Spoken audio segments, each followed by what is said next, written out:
നമ്മുടെ പൂവിൻ്റെ ട്രേ, അതായത് നമ്മുടെ ട്രിങ്ക് ട്രേൻ്റെ ഡീറ്റെയിൽഡ് വീഡിയോ ഇട്ടത്. അപ്പോൾ ഈ ഒരു വീഡിയോ കാണാൻ കുറച്ച് മെസ്സി ആയിരിക്കും, കാരണം നാച്ചുറൽ ക്ലേ യൂസ് ചെയ്തിട്ടൊക്കെ നമ്മൾ ഉണ്ടാക്കുന്നതല്ലേ, അപ്പോൾ കാണാൻ വലിയ കൊള്ളലൊന്നും ഉണ്ടാവില്ല. ഇതാണ് ഇതിൻ്റെ ബാക്ക്ഗ്രൗണ്ട് ദൃശ്യങ്ങൾ. ഓക്കെ, അപ്പോൾ ഞാൻ ഫസ്റ്റ് തന്നെ ഒരു സ്ലാബ് പരത്തിയെടുത്തിട്ട് അതിലൊരു റൗണ്ട് ഷേപ്പിൽ ഞാൻ കട്ട് ചെയ്തെടുത്തിട്ടുണ്ട്. എന്നിട്ട് അതിൻ്റെ ചുറ്റും ഞാനൊരു ക്രിസ് ക്രോസ് മാർക്ക് ചെയ്തിട്ട് ഒരു 6 ബോൾസ് അതിലേക്ക് വെച്ചെടുക്കണം. അതാണ് നമ്മളുടെ ഫ്ലവറിൻ്റെ പെറ്റലായിട്ട് വരുന്നത്. എന്നിട്ട് ആ ബോൾസ് ഞാൻ ഈ ബേസിലേക്ക്, അതായത് ഈ ബേസിലേക്ക് നന്നായിട്ട് വെള്ളം കൂട്ടിയിട്ട് ബ്ലെൻഡ് ചെയ്ത് കൊടുക്കുന്നുണ്ട്.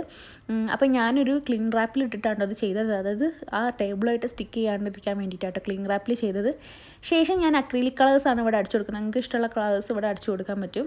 അതിന് മുന്നായിട്ട് നമ്മളിത് 24 ഹവേഴ്സിലധികം ഡ്രൈ ചെയ്യാൻ വെച്ചിട്ടാണ് കേട്ടോ ഞാൻ എടുത്തിട്ടുള്ളത്.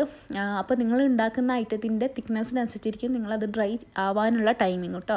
അപ്പോൾ ഓരോ ഐറ്റത്തിനും ഡ്രൈ ആവുന്നതിൻ്റെ ടൈമിങ് വ്യത്യാസമാണ്. ചില നേരം ഇത് ഡ്രൈ ആയി കഴിഞ്ഞാൽ ക്രാക്സ് ഒക്കെ വരാൻ ചാൻസ് ഉണ്ട്. അപ്പോൾ നിങ്ങൾ വെള്ളം തൊട്ടിട്ടൊന്ന് അത് ബ്ലെൻഡ് ചെയ്ത് കൊടുത്തു കഴിഞ്ഞാൽ ആ ക്രാക്സ് ഒക്കെ അങ്ങോട്ട് പോയി കിട്ടും കേട്ടോ. പിന്നെ ഞാൻ ഈ പെയിൻറ്റിങ് കഴിഞ്ഞിട്ട് ഞാനൊരു വാർണിഷ് അടിച്ചെടുക്കുന്നത്. അപ്പോൾ ഞാനിവിടെ അടിച്ചിട്ടുള്ള വാർണിഷ് ഞാൻ മീഷോയിൽ നിന്ന് വാങ്ങി, പക്ഷേ അത് അത്ര അങ്ങോട്ട് ക്വാളിറ്റി ഇല്ല. ഇത് വാർണിഷിന് അത്ര ഫിനിഷില്ല. എനിക്ക് തോന്നുന്നത് വുഡിന് അടിക്കുന്ന വാർണിഷായിട്ട് എനിക്ക് ഉണ്ടായിരിക്കും.